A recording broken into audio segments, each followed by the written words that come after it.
All right. Ready? Rock and roll. Yes, sir. Go for it. Welcome, everybody. It is Tuesday night, and that means it is time for Tuesday Night Live with Rick and Brett here at Cairo Destiny with one of the greatest all time super duper superstars of chiropractic, blushing already from Canada, Liz Anderson-Peacock. It is the greatest because normally when we see you, it's we're in a hotel, you're in a hotel, we're in an airplane, you're in an airplane. So you're actually sitting in your own space, as are we. Thank you so much for sharing some time with us. Oh, thanks for the opportunity, gentlemen. It's always a pleasure. Never a dull moment with you two. No, it's been a while, and obviously the world is probably a little bit of a different place since we've spoken last. So why don't we just start with a little bit of what's up in your life, what's happening. We know that there's no moss growing on you ever, so share a little bit so we can help lots of people, lots of chiropractors stay healthy. All right. Well, I guess since this whole extraordinary event has been occurring, the one thing that I have really kept foremost in my mind, and I've had a couple of slips and checks with it, is how do I want to be through it all? And what do I want to experience through it all? And what do I want to create through it all?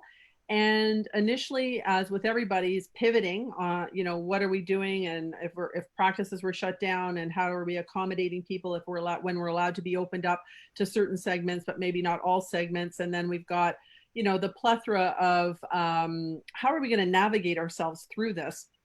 And so one of the first things that I did is I actually dealt with a lot of incompletions to get them off my board. And I don't know about you, but there have been times, and I bet some of you can relate to this, that sometimes you kind of privately say, gosh, I wish I had time to get all those other projects done that I never do. Right. Well, okay, make the to-do list and start painting the baseboards and getting those closets done and all those things at home. My home was never tidier than ever for the last probably 25 years, and a ton of projects got done. So I made use of the time that I wouldn't normally be working on my normal things to keep myself in a bit of a flow and organized, and had goals every day. And at the same time, I also really wanted to make a point of being very careful as to what information I was consuming. And I do get caught at times where I go down one rabbit hole, and then it's like catching myself and then going back and saying, whoa, no, this is where I want to put my energy. This is the area that I want to be vibrating at. It doesn't serve me to be angry and frustrated. I've never been scared through any of it.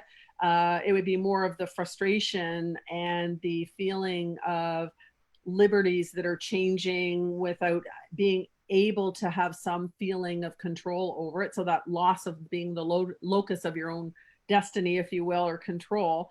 And navigating myself back into where I wanted to be was peace and joy and, appreciation, and looking at all the things I do have, and recognizing that if I can keep my energy there, that's going to affect the energies around me and how I'm going to be able to articulate this components of this event to other people. And as a result, when I did do that, I started to see much more in the way of generosity and adding questions from a different narrative that made people think versus talking at or to them, right? So And you so I had, think, you had to close your practices down for yeah, economic and time. initially we had to, and then we were allowed to open up for emergency, and then there was all these protocols you had to do for emergency scenario. And so we were considered essential workers, and you just had to follow a very strict rules for that. And then we've been opened up now for quite a while, and there are still stringent rules, but nothing like what they were before. So you're able to sit and talk about generosity in a time when all of your world shut down, and still were able to find that sort of headspace. Absolutely. And I think part of it was I went, wow, now I have time to do other things, And so the first thing I did actually was sent a letter out to all my patients. And it was a letter on reflection. And it was a letter on, which way do you want to move your energy through this? And this is, and this is sort of the sequelae that can happen if we go down the rabbit hole of despair and sadness and frustration. And I'm not going to tell people not to feel that, but I want them to have mindfulness around it, watching what they're consuming for information versus what can you be thankful for, where can we go, and then remember to stick to all the little daily habits that are cumulative. So I talked about what can you do more of when you're looking at, rest, rejuvenation, your nutrition, your exercise, your movement and stretches and things along those lines, your mental mindset. If you couldn't get in to be adjusted, what are the other things that are, meaning because my patients know that you need to spend time on for yourself, and it's going to be different for each person. So really tune in to what your own needs are, and also recognizing that we may be physically distanced. It doesn't mean that we have to be socially distanced, because I don't like that word at all. We can, if anything, it's a time to be more socially connected, Right. even though physically distant. So it's always a choice. People get to choose how they want to react, respond. So being proactive or being reactive. And while a lot of the world did go into fear mode and began to react, you're such a thinker who's well above that, and you've been processed for so many years, and you've been through so much in your own life that you're able to give back now to others.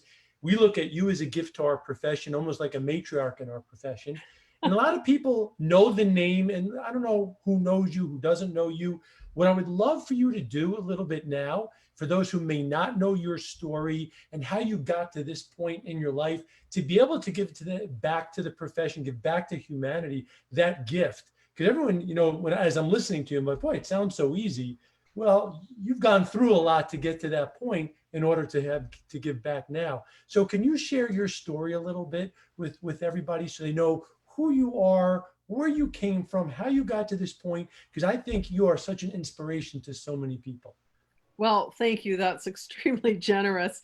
And I will say, when I think of a matriarch, I think of my old elephants, a matriarch of the pride of the herd or whatever. But anywho, so I graduated chiropractic college in 1986, and I opened up my first practice. It was a complete failure because I just did not know how to run a practice. And I joined a really great coaching firm with a friend of mine back in the late 1980s. And all of a sudden it was just like this magical trajectory. And it was about responsibility. It was about being organized. It was about really knowing your basics to the point of unconscious competence that allowed you to be very present and pick up the nuances, and built up a very big practice that was waiting lists for many, many years. And then I wanted to get into pediatrics. So I was the first Canadian with the DICCP. I started then teaching as well. From Larry Webster had brought me on to teach for the ICPA a little bit. And so I've sort of been in that pediatric world. And then things were going pretty good for many, many, many years. And then I would say that I felt all of a sudden that I was picking goals, and they were noble goals, but I wasn't celebrating the goals when I achieved the goals. And then it became just about the goals versus who was I being while I was achieving the goal. Okay. And so I didn't have those stop moments to celebrate. And then all of a sudden there were sort of these events that started happening where I didn't really realize it at the time, but I'm going to say I came off my true north. And then there was like more and more and more events. So without getting too long in that one trajectory, back in about 2001, I started to have foot pain. And I remembered it started off a lot like a plantar fasciitis. And I had on my goal to run 2 half marathons in a year. So of course I start training on this plantar fasciitis, goal. And it just became more and more difficult. And fast forward, after over 10 professionals being seen for this foot of mine, I finally roll myself into the medical community. And probably the first 4 or 5 doctors misdiagnosed my foot, as well as my other colleagues and myself included. So it's not a blame thing. It just is what it is. Right. And then finally I got an MRI, and we saw this thing in there, and it was like, well, what's this thing? And I actually had to find where to refer myself through my GP, because our system is different in Canada, because she didn't even know where to refer me. And I got down into a hospital in Toronto to have a biopsy. And so long and the short with that, the biopsy, I literally on a Tuesday night, I remember it, a month after the biopsy, I get a phone call from the surgeon. He says, "Oh, Liz, there wasn't any prep. Sit down, wait, I need you to prepare yourself for this." Right. It was a phone call, and it was, Liz, you have a synovial sarcoma. You probably had it for 8, 10 years maybe, and you need a CT of the chest because it will often metastasize right away to chest and brain.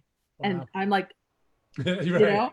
and I'm like, I think I want a second opinion. Yeah. And in that moment, of course, you're not prepared. And he reminded me that that was, a form of cancer. I'm like, yes, I do remember the sarcoma family. It's okay.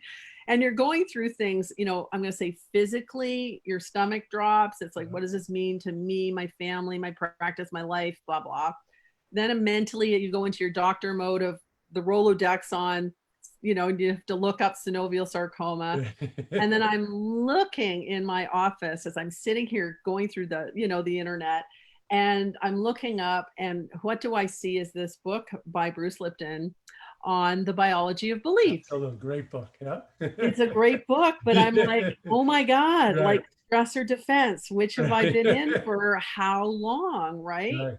And, here I'd had this opportunity to say, how do you know if you really know what's creating or not? But maybe you should stop and reevaluate your life versus throwing more into it and trying to control it and push it and shove it and will it and all that sort of stuff. So long and the short, of course, Caroline Malaysia, one of my best friends, she and I chatted, and she was aware of Nick Gonzalez in New York City.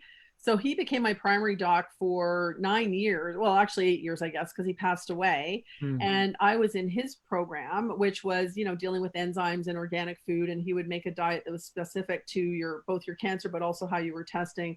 And I was sort of known as a moderate carnivore. So it was awesome because I could eat what I generally was eating. And I was dealing with the sort of the chemical side of it. And I was dealing with the physical side of it in those compartments. But I will say I wasn't dealing with the mental emotional piece. I was intellectualizing it, but not necessarily heart feeling, what is this telling me about my life and what other changes do I need to do? Right. What I was doing was just compacting my days to accommodate for the program, but not really changing what I was doing. So fast forward another 9 years down into 2017, and I'm in Australia hiking with my husband. And I slipped going up this hill, and where the tumor is in the plantar aspect of my foot. And I had a lump, and I actually had an orthotic made that had it cut out there so I could actually try and toe off. But I ended up, my gait was messed up and everything else. Anyways, I'm climbing up this hill. I'm hitting this scree, which is like loose gravel, and I slip, and I literally do this with my foot. And at that moment, I knew I opened up the tumor. I mean, it was, well encapsulated before, but I opened it up, and it was just, it was just like this feeling of being sick, and I could barely walk. And then the pain, which I could manage before that through meditation, I could not get on top of. Right. And so at that point, it was like, you know what? When I was meditating, I was asking questions on what is my preferred future? What's getting in the way? What do I need to do more of? What do I need to do less of? Where do I want to put my resources? And it kept coming up for me in that my life would expand if I did do what was originally told for me to do back in 2007 or 2008, which was to have a below knee amputation because of the location of the tumor. They would do a below knee because otherwise you'd be left with just a calcaneus and nothing fits onto that. So you actually have a better quality of life. Wow. So, I made the decision to go back in, see the same surgeon, and I was much happier with his demeanor when I saw him the second time. I think sometimes age gives us a softness and a reality that doesn't come from the idealism of youth, even though ideals are always wonderful things to have. But it was really the interpersonal skills that were earlier on missing. And so I felt far more confident. And when he told me exactly what I was expecting to hear from him, but there was a number of things that led up to that. And so there was sort of three things in 2017. One was I was at a meditation retreat in advanced follow-up with Joe Dispenza.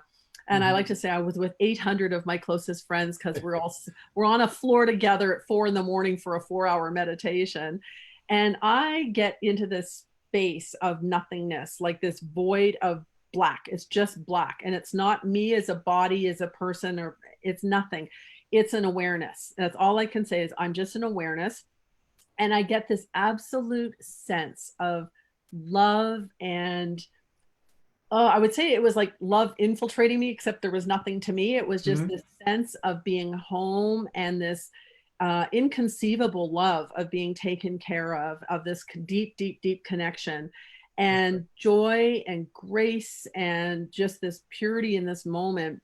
And this message came so strongly to me that it bumped me out of my meditation. And it was, the universe is safe, let it go. And you are more than a body part. And that was obviously that was a pretty remarkable experience in that moment when I'm making these sort of decisions, because I always held open the possibility of being able to have it self-heal, because I do believe that given the right opportunities, we can self-heal. Then after that, that was in August. My amputation was in the beginning, it was in November, but in September and October, I was in South Africa.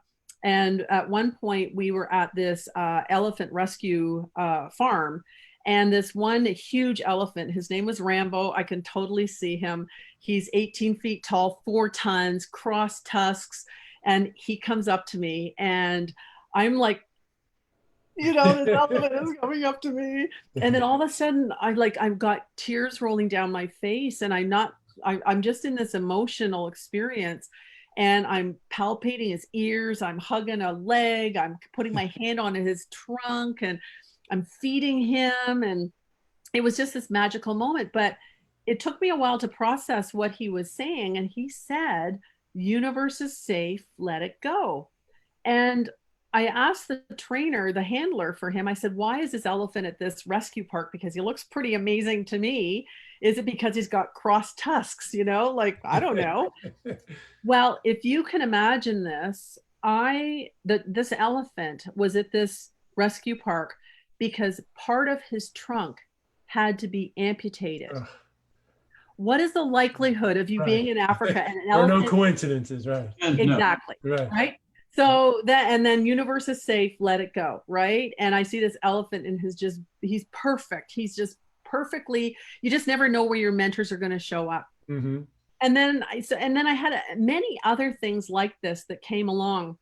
And I finally said, you know what? The other side of this body part, which I'm so much more than, it's so much greater than what I could possibly imagine right now. I absolutely knew it. I did not know. And I had to let go of how I was going to get there, when it was going to happen, and just be really present and stay in the feelings I kept feeling, which was really grace and joy and love and appreciation and gratitude and, wholeness and vitality.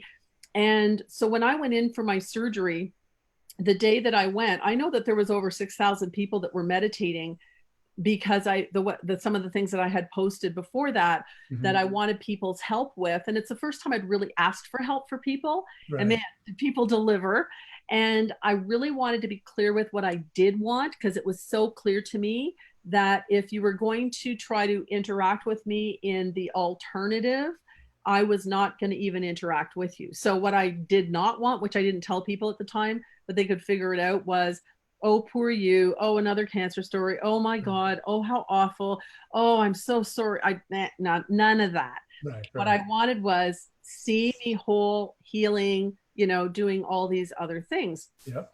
So I'm going into this amputation, and I opened up my heart right before my surgery. I'm in the waiting room, and again, I have tears rolling down my face, because I feel the vibration of so many people that I'm not feeling the people individually. I'm feeling the energy of the people that just literally came in, and I knew it was all going to be absolutely fine.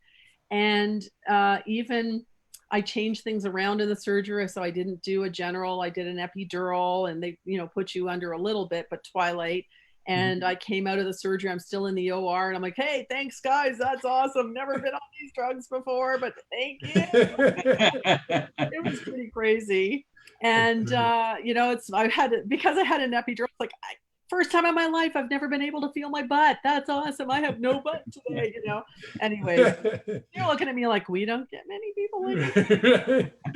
Are all And chiropractors like this? exactly, and Yeah. it was really crazy. So, I was very, very clear with who I wanted to see and maintaining surrender, really, not surrender as in giving up or giving out. It's Right. surrender as in letting go. Right. And that, I believe that for me to lose my leg was the best lesson, because I finally learned how to not try to control something and to let it go with pure joy of knowing the other side has all this possibility, and you're stepping or hopping into an unknown, and you can create however you want to experience that. And so from there, when I got moved into this amputee hospital, that was fascinating, because you saw the different energies of people, and some were like incredibly angry, some were incredibly terrified and scared, other people were just sort of almost like didn't care, been here before, they have another part, for whatever other issues that they had going on. And I just kept wanting to be positive. And when I went in to my surgery, I said I really wanted to experience faith and joy and this wholeness, and that's what I had. And my second and third nurses' names in this amputee hospital, Wow. Joy and Grace. Is that right? Yes, Wow. Wow. it was amazing. And I really had fun. I mean, it's when you were going in for physiotherapy and for occupational therapy, I had great fun with the staff, and they give me like a 2-pound dumbbell to work on a bicep. I'm looking at, how many reps do you want? Like, come on, that's just ridiculous. And so I kept pushing them, and they would push me, and it was fantastic. And it's just been this remarkable experience, and I am very blessed in so many ways, because things happen so quickly. And I really think it's because my neurology and my vibration were in a very, very different place than before. And I did catch myself twice that I can really remember. One was the first time I came home, and I have a walker and I'm hopping, and I don't have a leg yet, because you're still having to have your residual limb shrink into a certain shape and things like that. Wow. And heal. And it was in our garage, and it's not heated, and it's now December. Early beginning of December, and it's cold. And we have this sort of weird little step as I come into the house that you kind of have to get over. And I remembered stalling in the garage thinking, I'm going to fall. And part of that was just this programming that's in the amputee hospital saying the worst thing that can happen to an amputee is right. And all of a sudden I'm like, oh my God, I can't move. And then it was like, remove me out of me. So do that little bit of metacognition, slow the mind down, get really present and clear. What's my preferred future? Enjoying life. This is a minor obstacle. You'll figure it out. Calm down. Because when you're tight, right? There's like, you're gonna fall. Yeah. And that's where I was focused. I went, okay, so how do I mitigate this? And this is how I do many things. What's my preferred future? How do I mitigate it? What do I need to do? Then do it. And so I have my husband behind me. I have a walker in front of me, the walker I put over the stair. I said, Barry, catch me if I fall. He's like, yeah, okay, got it. And I jumped. I did my hop because I went, if this stops me, this is really not going to be a good thing.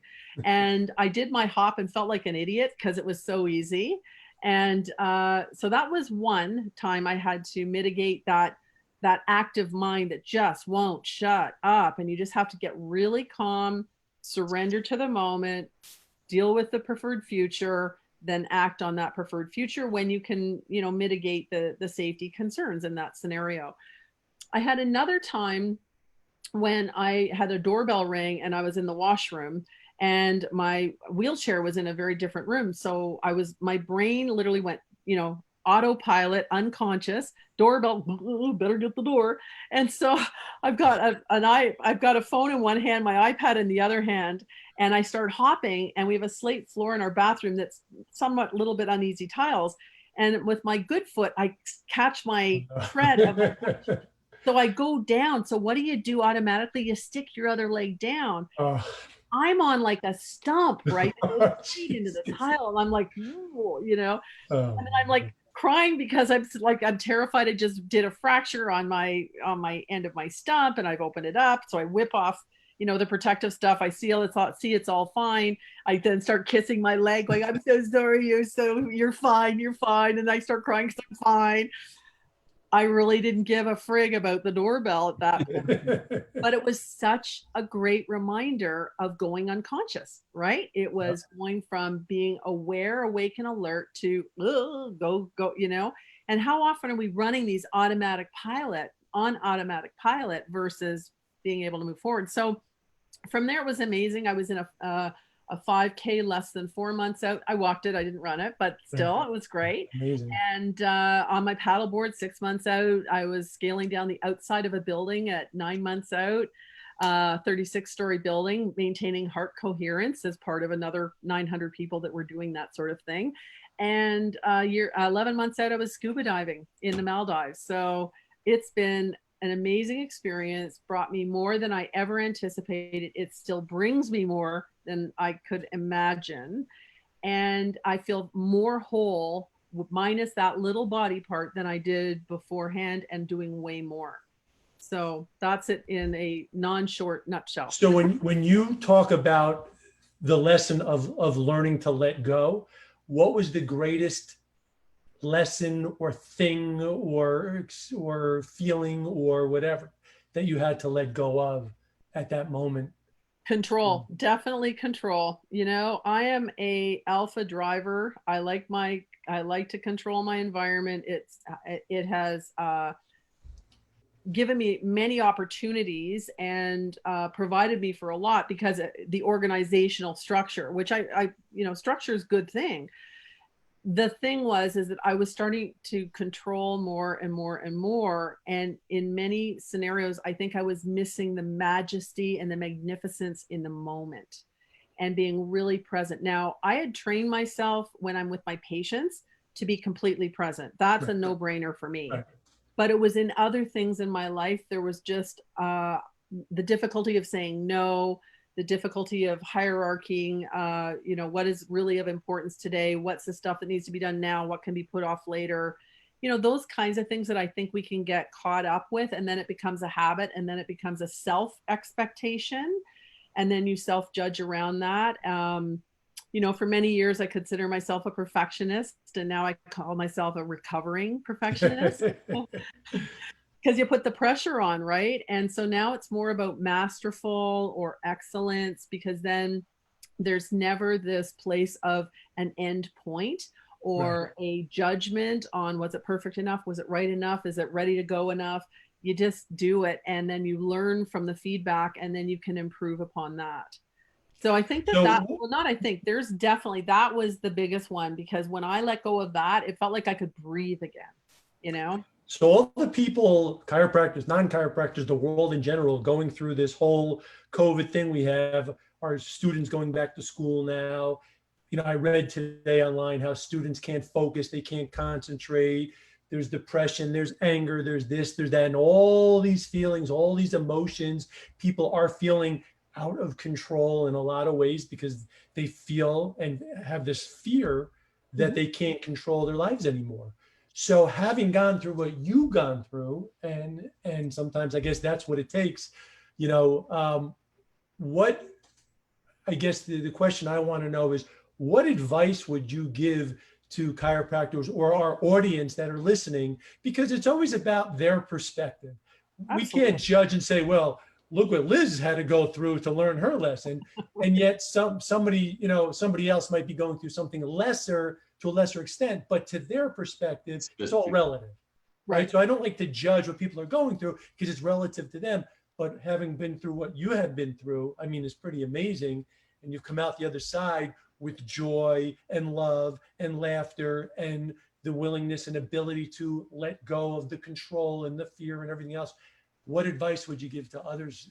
That's a great question. I love this question. And what's really worked well for me, and in my observations of some other people that are doing similar work, is that we become very ineffective. And this is why this whole thing has been effective when we're in fear, right? We go into our limbic system and we look for the predator. And in this case, the predator is a virus, something that we can't even see. Or the predator is you've lost a job and where am I going to feed my kids? Or the predator is I'm in an abusive marriage and I now have to be at home quarantining with them. Or the predator is, oh my God, am I homeschooling my kids? Are my kids going to school? Do they have to wear a mask? I mean, there are so many things out there, but it compartmentalizes the brain, right? We end up with a very inefficient brain. And we're squirting out, as we know, to simplify, as you guys, we all know the technical ways of putting it, but we're squirting out all these, the chemistry of stress. And that's the vibration we're running on. And we will only see the things that to the level to which we're vibrating on. So it's sort of like if I'm angry, I see angry people. If I'm in fear, I attract fear. It's like the person that's terrified of dogs, guess which dog, just what's going to come up to them. And that's really all we can see on our radar because we're running on our sensory system on high alert versus stopping that noise. And that's a high beta brain in the brainwave and then in the brain waves, which is good at times, but not on a prolonged period of time. So what was the most difficult thing for me you asked about overcome from the control, was for me to get out of that busy mind chatter and silence the brain. And that for me was a feat because the idea of meditating was 2 minutes, take a notebook when my mind is going, I mean, it was awful. And I had to, what worked for me was immersing myself with a number of people in a room that are meditating, and we know why we're meditating, and there's a structure to it. Oh, there's a control. But you have to let go of what the experience it may or may not be. And you just keep at it. It's like flexing a muscle, right? And for chiros, it's like learning how to adjust. You don't just get it the first time you try it. You have to keep working and working and working on it. And so the idea here is calming down the beta brain so that we can get more into our creative brain, prefrontal cortex, and also getting into the brain waves that create coherence of the brain. So everything works together and we can take stock of the internal environment. And, we can start to then look at, does the narrative make sense? Because now we can see it slightly removed. We're not emotionally charged with it. How can I navigate my way through this?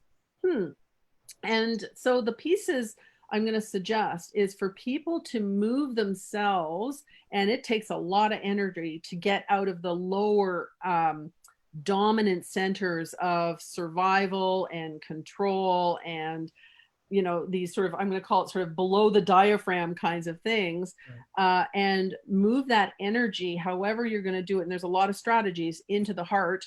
And when we can get then into the heart and have this, gratitude, and sometimes it's hard to find gratitude and it's hard to find love, or it's hard to find whatever words work, like wholeness or trust or joy, whatever. Then we can start to have a very different internal environment, internal chemistry, which changes our vibration, which then changes the horizon and what we're seeing beyond us.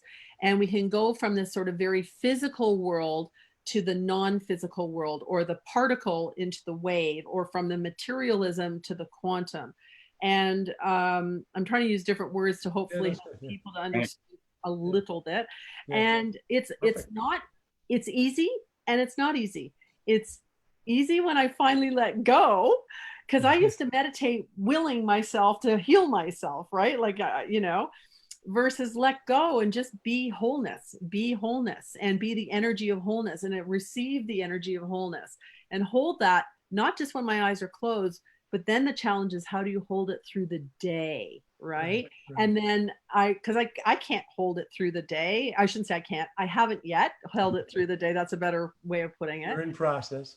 And but the refractory time when I bump myself off is far less to notice where I was before, because you start feeling differently from where you were before. So it's really having reverence for the moment and reverence for there's so much more that we forget to give ourselves credit for. And so from standpoint of strategies for different people, some people are going to be reverent when they're with nature. taking a walk, digging your feet into the grass, breathing, maybe changing your breaths, doing Wim Hof, doing a Joe Dispenza, doing whoever your mentor is, getting into that parasympathetic breathing style. Another one is committing to yourself to not put on your cell phones first thing in the morning, or emails are at certain times, the things that distract us and purposefully distract us from being able to move forward in our lives. Tending to the relationships that are going to nurture versus injure. I think that's another key piece. And that may not always be possible for everybody. I understand that too, because we're in process. Meditation for sure. I'm a huge fan of now. And I notice if I miss the day, which is pretty rare, I just feel a little bit out of sync from where I'd like to be. I feel that there's a lot of, sometimes people can read certain things that make them get into their heart. They might do heart math, brain tapping. There's a lot of different ways and things that people can explore. But I think the key piece is to stop the things that are feeding the fear and move to what your preferred future is in what you want to feel, and then start doing the things that allow you to feel that way. Because the thought affects the feeling, the thought affects the feeling, the thought affects the chemistry, the vibration, and then that's what we have in our life, right? We track into our life, our feelings, right? That's the whole idea. I'm having a sort of this flashback.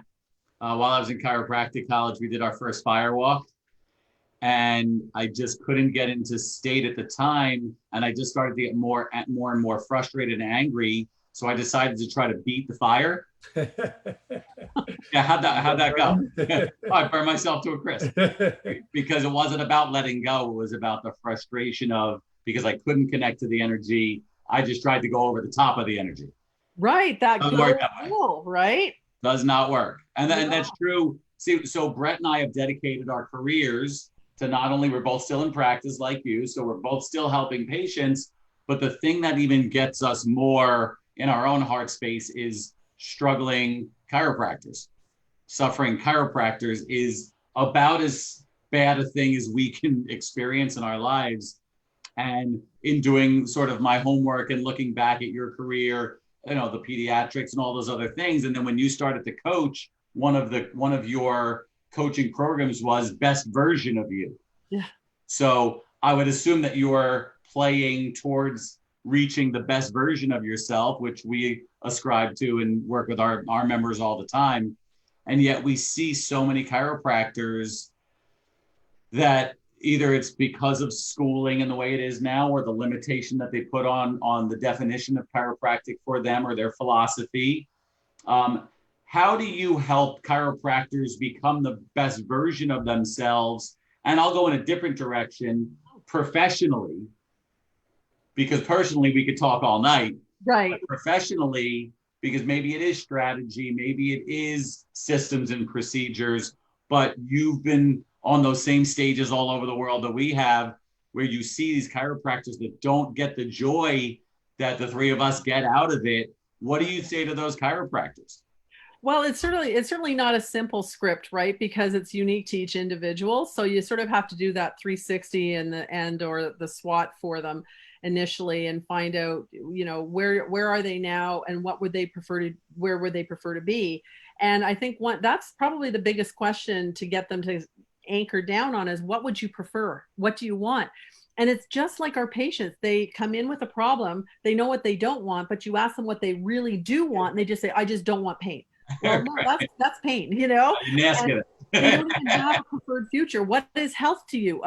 Never actually thought of that. Not pain, and it's mentioned by its default. So I think that's really the one area to start is, what is your preferred future? And then it's a matter of what's getting in the way of your preferred future. So then if it's related to, is it something going on in the practice? Is it something going on in the mindset? Is it something going on with training? Is it, again, the philosophy, the perspective?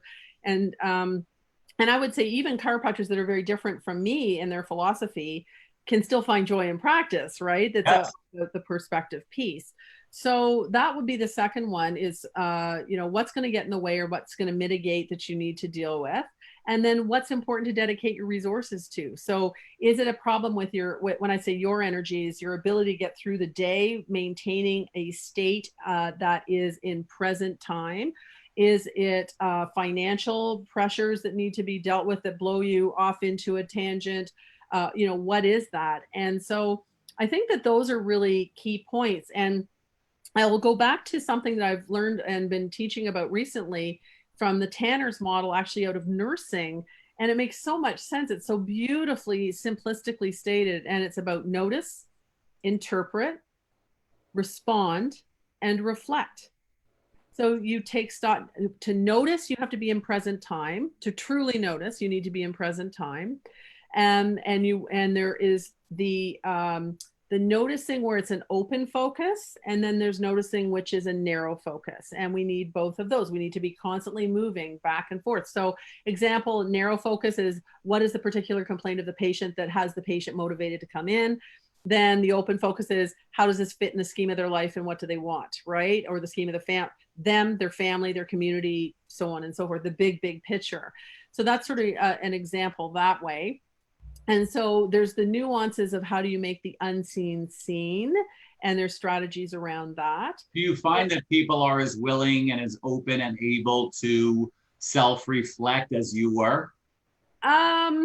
It really depends on how coachable the person is, right? And you guys know this. You can hardly notice. Yeah, exactly.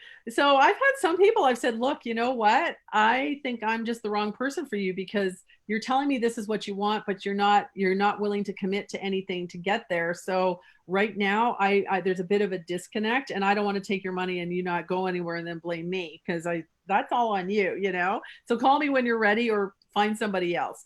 And I'm really comfortable with doing that. And sometimes you can bring people to being ready very quickly by the way that you're asking the questions as well. And so I think that, there's these keys that people need to stop long enough to be able to reflect without self-judgment and just say, this is feedback, right? And so if the feedback is you're getting X from patients, well, then explore what did you do that created X or contributed to X? And is there something you could do differently that might create Y? And I think that if you don't have that reflective piece, again, we just are running a program and it's unconscious and we're not even aware of what we're doing. And there's this awareness of being present in the moment that allows us to pick up nuances. There's awareness where something may all of a sudden flow through us, and all of a sudden we become a vessel where it's like like an insight, right? It's this inspired moment, or through inspiration that we may say or do something with a patient that you don't necessarily have the evidence as to where it came, but I'm going to call it a sixth sense. It's not necessarily hokey. It's just a matter of we might not have caught up with the feedback that we're receiving that's allowing that to occur. But the reflective piece is reflecting in action, reflecting on action, and then reflecting on future action, right? So using your experience on what's worked, what hasn't worked to move you forward for the next time or the next person. And I think that there's not enough of that. I don't think there's enough personally.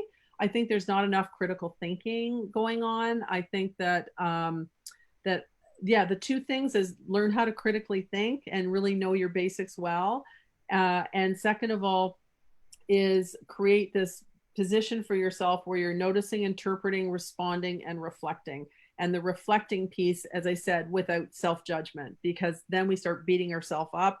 Then you get into the whole stress response, and then it's I'm the failure. Then you attract that same energy, and you just go in a direction. I find one of the biggest challenges in coaching chiropractors is a lot of them are lack that self-awareness. And they just want, tell me about more new patients and marketing, new patients and marketing. That's all I knew. If I just had more new patients, I could build my practice and everything would be fine.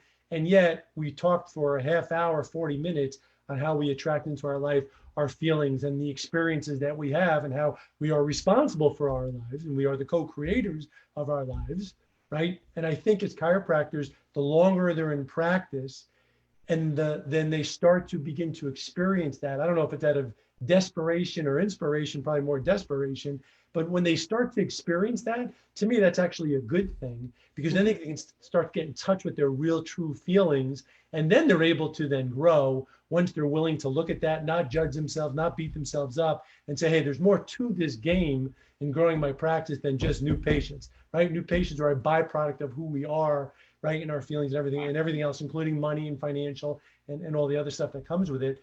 And here you come along now, you were successful, but you were so focused on achievement and goals. And like you said, you didn't stop and enjoy the experiences. Going back to what you originally said, I think is some of the greatest advice for people who are listening, that being present in the moment is all we have. Because as we continue to live in the future, no good. Or if we live in the past, no good. All we have is staying present in the moment and being in touch with our feelings. And if something is not the way you want it to be, well, instead of waiting for a tragedy to happen to wake us up, right? Maybe there's a different path that we can choose.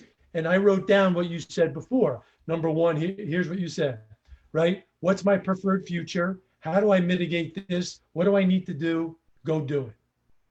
That sums up the entire, right? And if more people could do 47 that, minutes for that. well, if more people could actually do that and apply that, Right. that's the lesson.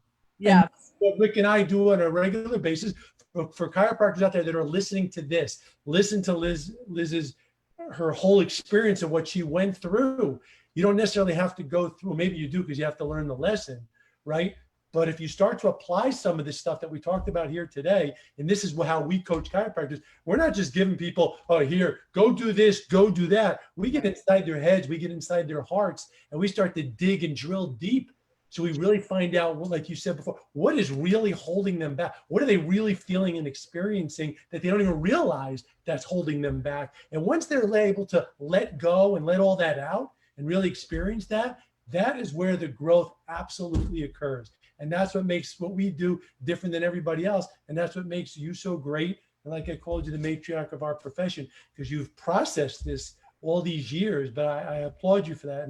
And to say what I said at the beginning is, I think to me, you're a true inspiration. Having gone through what you've gone through, but learning the lesson and being grateful for the gift. Still having the gratitude and the generosity and the grace. And even, some of the words that you use sort of flippantly just because it's who you are, where, people like gratitude, like grace and generosity, like F you, man, like I'm on the fight of my life here. And you're talking about being generous to others. You're out of your mind. Right. So, finding that heart space and we started, we started these Tuesday Night Lives, I believe right away in March. Yeah, it was in March. Right? And our first sort of episode was that this is an opportunity. Mm-hmm. And you whether it was an opportunity to clean your closets out, that was on the physical plane. Yes. This was an opportunity to fix relationships. This was to find out who you really are and what you're made out of. This is about inspiring others and getting your team on one page and making sure you're helping to mitigate fear into faith and just knowing that together we can accomplish anything. It was such an opportunity. And what we saw over the weeks, we've seen our own members go from fear and a little bit of paralysis and just that next step of, okay, I'm okay. I can still feed my kids. And then they take a breath and like, okay, wait, patients actually want to come back. And now everyone's back in that, 85%-ish range. And we have people in our group clarity. breaking records. I got a text today, broke a record. All these years in practice, breaks a record doing That's fantastic. Because he changed his mindset. Yeah. Right. So listen, Liz. And you know what too is just because both of you have mentioned, I just want to be really clear when I talk about what is your preferred future. Yeah. I want to be clear because in my mind, the preferred future should come from a motivation of a feeling. So let me give you an example. If you say, oh, I want a preferred future because I want $1 million and blah, blah, blah, blah, by this amount of time, that's a thing. It doesn't necessarily, it's going to mean that it's going to make you feel a certain way when you get it. So the idea that I'm going to suggest which is what you guys do talk about, which is great, is what is the preferred feeling of your preferred future, right? And use that as your set point. So that tells you when you're on your true north and when you're off your true north. So for example, if it's a number, or if it's a car or a house or a wife or a husband or whatever, what is it you want to feel with them, right? So some people I know actually I've seen written down of the characteristics of the person they want in their life. I'm like, well, what if Mr. or Miss X walks by you, but they don't have that color eye? You might have just missed the most preferred future of an amazing marriage with the feelings, but it becomes the list versus the feeling on what you want to create that way. So and that's where I went really well in practice, is that because I never advertised. I did everything different. I never advertised. I taught my patients about chiropractic. It grew from the inside out to the point, waiting list, and just absolutely people that were on fire that would, take handfuls of new patient forms and give them to their friends because they were that on fire. But the point I wanted to make was what I created for them, that if I was to succinctly put it, was the idea of potential through connection from within. And I think that those are really key points that I just really wanted to hone in for your audience. Great distinction. Couldn't agree with you more. So in closing, as we come to the end of this, we could do this for hours. Where do you see the profession going in the next 5, 10, 15, 20 years? Very interesting. I get asked this question a lot, and I don't feel that I am in any position to answer it. What do you feel? What I would love to see is people that are dedicated to people, that know the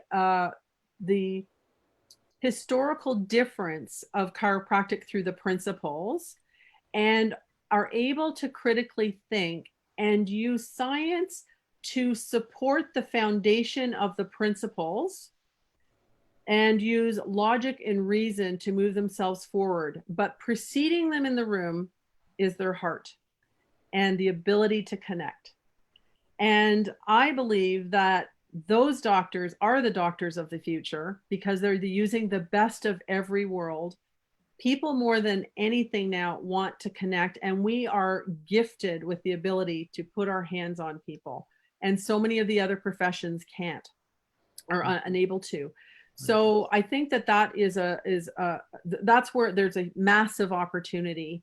And it's a matter of people doing their own inner work, so it's reflecting in their outer world, and recognizing that when I say we're all in this together, we're in this as a species together. And I remember Wayne Dyer saying we're each humanity is as strong as we're each a cell in the body of humanity. That's what he said.